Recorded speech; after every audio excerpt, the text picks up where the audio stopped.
요한계시록 6장 1절에서 17절의 말씀입니다. 내가 보매 어린 양이 7인 중에 하나를 떼시는데 그때에 내가 들으니 내 생물 중에 하나가 우레소리같이 말하되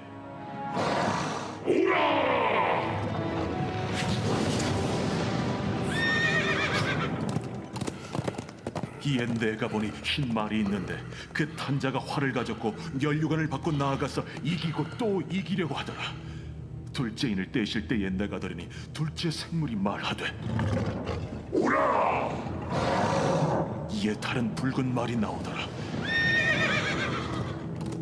그 탄자가 허락을 받아 땅에서 화평을 제하여 버리며 서로 죽이게 하고 또 큰 칼을 받았더라. 셋째 인을 떼실 때에 내가 들으니 셋째 생물이 말하되 오라! 내가 보니 검은 말이 나오는데 그 탄자가 손에 저울을 가졌더라. 내가 내 생물 사이로부터 나는 듯한 음성을 들으니 이르되 한 데나리온의 밀 한 대요 한 데나리온의 보리 석 대로다. 또 감람류와 포도주는 해치지 말라.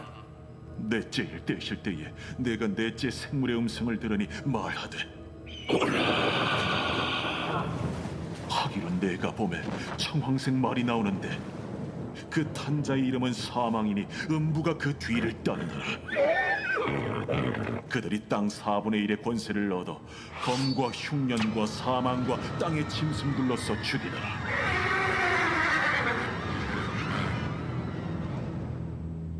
다섯째 인을 떼실 때에 내가 보니 하나님의 말씀과 그들이 가진 증거로 말미암아 죽임을 당한 영혼들이 제단 아래에 있어 큰 소리로 불러 이르되 대주제여, 거룩하고 참되신 대주제여, 땅에 거하는 자들을 심판하여 우리 피를 갚아주지 아니하시기를 어느 때까지 하시려 하나이까. 대주제여.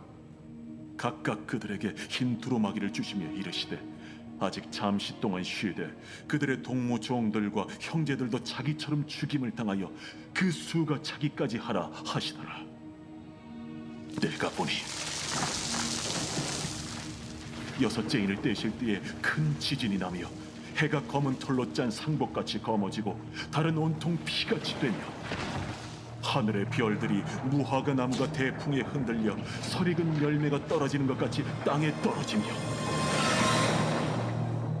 하늘은 두루마리가 말리는 것 같이 떠나가고 각 산과 섬이 제자리에서 옮겨지매 땅의 임금들과 왕족들과 장군들과 부자들과 강한 자들과 모든 종과 자유인이 굴과 산들의 바위 틈에 숨어 산들과 바위에게 말하되 우리 위에 떨어져 보좌에 앉으신 이의 얼굴에서와 그의 어린 양의 진노에서 우리를 가리라. 그들의 진노의 큰 날이 이르렀으니 누가 능히 서리요. 아멘. 우리 1절과 2절을 한번 볼게요. 1절과 2절을 보시면 내가 봄에 어린 양이 7인 중에 하나를 떼시는데, 우리 어제 말씀에 이제 예수님께서 오른손에 두루마리 말씀을 가지셨으나 그 두루마리가 봉하여졌다. 그죠? 이걸 우리가 어제 같이 살펴봤고요. 그 7인을 하나하나씩 떼시는 겁니다. 하나님 예수 그리스도께서 이제 말씀을 여시는 거죠. 근데 그럴 때마다 어떠한 일들이 일어나는지를 나오고요. 그 이야기가 지금 우리 때의 이야기들이죠. 하나를 떼시는데 그때에 내가 들으니 내 생물 중에 하나가 우레소리같이 말하되 오라 하기로, 이에 내가 보니 흰 말이 있는데 그 탄 자가 활을 가졌고 면류관을 받고 나아가서 이기고 또 이기려고 하더라. 여기 이제 흰 말이 나오는데요. 흰 말을 타신 이가 나와요. 근데 요한계시록 19장에도 흰 말을 타신 이가 나오는데 그때 흰 말을 타신 이는 예수님을 말하고요. 여기서는 적그리스도를 말합니다. 예수님이 아닙니다. 적그리스도. 이 재앙이 계속 일어나는 겁니다. 이 적그리스도의 모습을 이렇게 보면은 흰 말을 탔어요. 그러니까 적그리스도의 특징이 있다면 그리스도의 모습을 하고 있다는 거죠. 그래서 적그리스도입니다.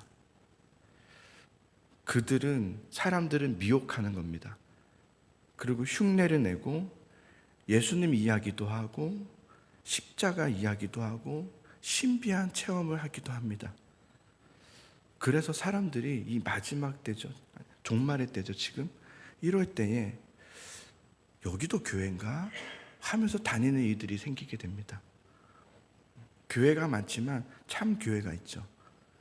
이렇게 그냥 다니면 되지 뭐 이렇게 사람들이 있으니까 그냥 다니는 교회. 그래서 마지막 때가 될수록 무엇이 중요하냐면 참 교회가 중요합니다. 참 교회가 되게 하는 것, 이게 매우 중요하더라고요. 그래서 참 교회는 어떤 교회입니까? 진리가 선포되는가이죠.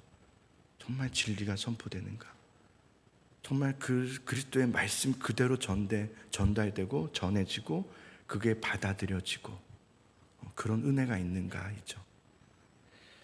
그래서 여러분, 우리가 보통 마지막 때 종말 이런 말을 많이 쓰는데 마지막 때와 종말의 차이점이 있어요.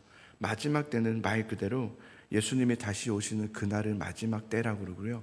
종말은 언제부터 언제까지를 말하냐면 예수님이 십자가를 지시고 죽으신 그날로부터 주님이 다시 오시는 그날까지를 종말이라고 합니다. 그러니까 지금 우리가 살고 있는 이때가 언제죠? 종말이죠. 지금 요한계시록의 지금의 우리들에 대한 말씀이죠. 저는 요한계시록을 보면서 참 감사하다. 이 종말의 때를 살아가는 우리들이 들어야 될 말씀을 따로 또 기록해 주셨어요.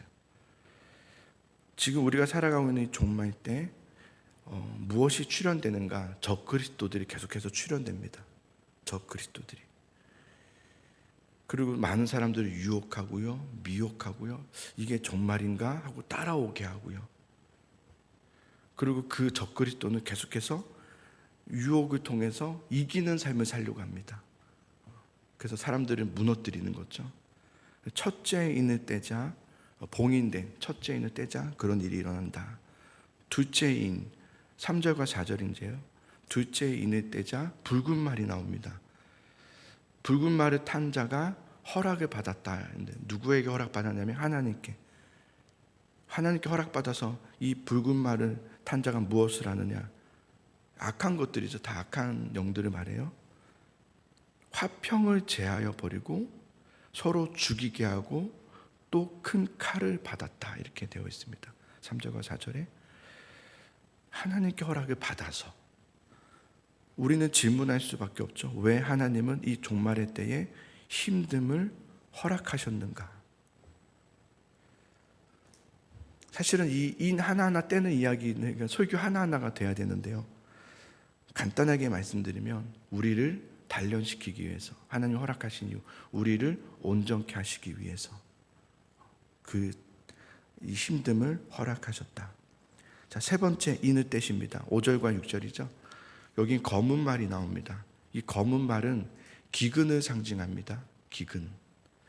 이 기근은 자연재해로 인한 기근이 아니라 인간의 탐욕에 인한 기근을 말합니다. 그래서 말씀 보면 한 데나리온에 밀 한 대요 그러잖아요. 그런데 원래는 한 데나리온에 밀 8대입니다. 원래는. 그리고 한 데나리온에 벌이 석대요 이렇게 검은 말을 탄 이 기근이 그렇게 말하지만 사실은 한 데나리온에 벌이 48대를 살 수 있습니다. 이게 지금 탐욕을 말하는 거죠. 인간의 욕심과 탐욕으로 인한 기근이 일어날 것이다. 종말의 때에 그 말씀을 하시는 거죠. 이런 때에 우리 믿음의 사람들이 가져야 될 마음이 뭐냐면 우리가 가진 것은 우리의 것이 아니라는 자각이 필요합니다. 내가 가지고 있는 것들은 내 것이 아니다. 나도 그렇고 내 가족도 그렇고 내 소유물도 그렇고 내 것이 아니다. 모든 것은 다 누구의 것입니까? 하나님의 것이다. 내 것은 없다. 이 마음을 이 종말의 때 우리가 반드시 가져야 합니다. 종말의 때 탐욕에 빠지지 않도록.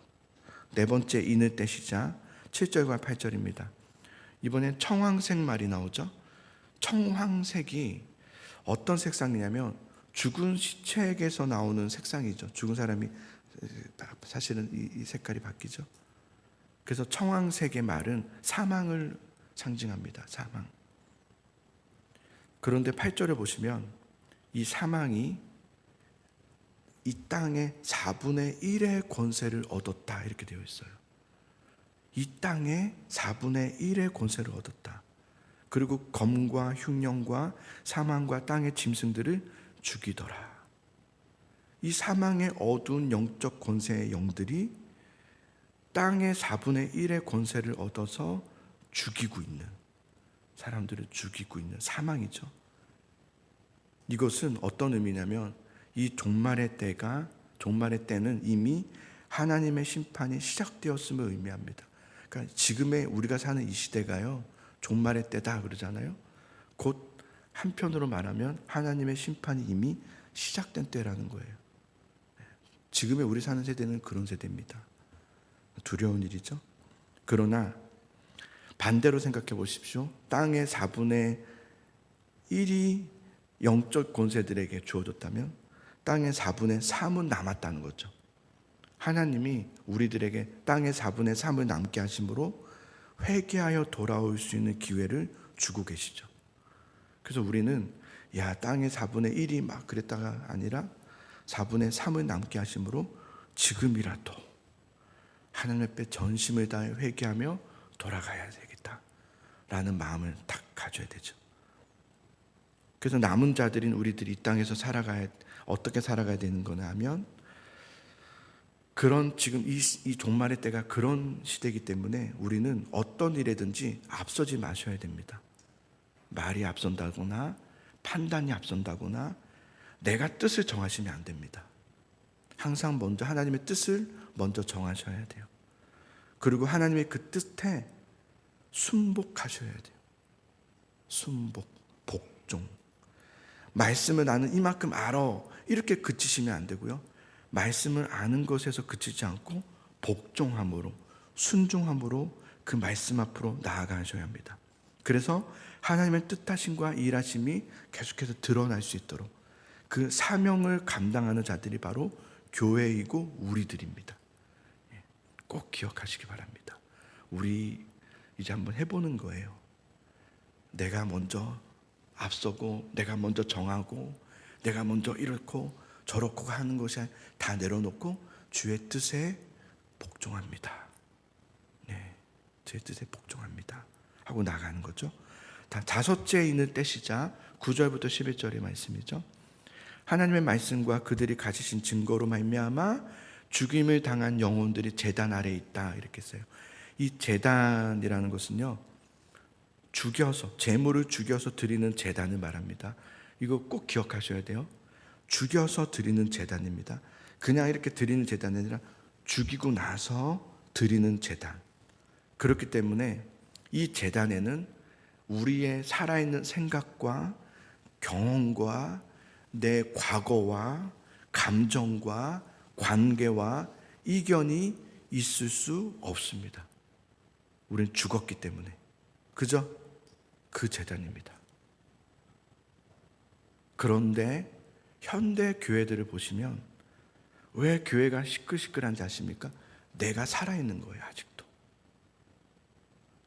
그 제단이 죽여서 드려야 되는 제단인데, 죽여서 드리는 제단이 아니라 산채로 그냥 들려버리는 거예요. 그러니 여기저기서 이래야 된다, 저래야 된다, 이렇다 저렇다, 이런 말들이 되게 많아지죠. 시끌시끌해요. 재물은 기본적으로 죽은 존재예요. 우리는 죽은 존재예요. 죽여서 드리는 존재예요. 그래서 이 죽음이라는 것은 한 번 예수님 믿을 때 죽어서 드리는 존재가 아니라, 사도 바울이 그랬어요. 나는 날마다 죽노라 그랬어요. 날마다 죽는 제물로 주님 앞에 드리는 거예요. 날마다 끊임없이. 오늘 우리가 이렇게 기도하고 예배하고 또 집으로 돌아가면 또 순간 내가 나와요. 근데 말이야, 무슨 뭐 이렇게, 근데 뭐 내가 나온단 말이야. 그럴 때마다 또 사도 바울과 같이 나는 날마다 죽노라. 아버지, 나를 다시 죽여서 주님 앞에 제단 앞에 드립니다 라고 나아가는 거예요. 우리는 잘 안 죽어요. 우리는 죽은 줄 알았는데 살아있어요. 우리는 변화된 줄 알았는데 변화되지 않았어요. 우리는 이제는 바뀐 줄 알았는데 바뀌지 않았어요. 우리는 이제는 주님 앞에 죽었다고 생각했는데 죽지 않고 또다시 예전의 행동이 나오고 예전의 말들이 나오고, 그럴 때마다 우리에게 무엇이 있어야 되냐면 날마다 죽는 죽음이 있어야 돼요. 여러분. 그래서 여러분 자신은 우리를 날마다 주님의 제단에 죽여서 드리시기를 소망합니다. 예, 하나님께 다 맡기십시오. 정말 다 맡기십시오. 그러면 여러분 사실은 우리가 정말 다 맡기면 그제서야 하나님의 회복과 치유가 일어나요. 놀라워요. 나를 다 죽이고 드렸더니 죽는 게 아니었어요. 여기 말씀 보면 쉬게 하신다고 했어요. 쉼이 일어나요. 평안이 일어나요. 자, 여섯째 인이에요. 오늘 여섯째 인까지인데요. 12절부터인데 여섯째 인을 떼시자 큰 지진이 나요. 해가 검은 털로 짠 상복같이 검어지고 달은 온통 피같이 되며 하늘, 별, 땅 이런 피조물들이 나오는데요. 결국 이 메시지가 뭐냐면 피조물들은 영원하지 않다. 피조물들은 영원하지 않다. 결국 다 없어질 것들에 대한 이야기를 하는 겁니다. 우리가 눈에 보이는 이건 모든 것들 있잖아요. 사실 이 교회라는 건물, 우리의 멋있는 옷, 우리의 집, 우리의 소유물들, 우리가 가진 어떤 권세, 어떤 자리, 이 모든 것들이요. 사실은 다 없어질 것들이고 사실은 우리에겐 아무 소용이 없는 것들이에요. 그죠? 영원하지 않아요. 이걸 자꾸 우리 잊게 되는 것 같아요. 잊으면 안 되는 것 같아요. 그죠? 영원하지 않아, 유성아. 그죠?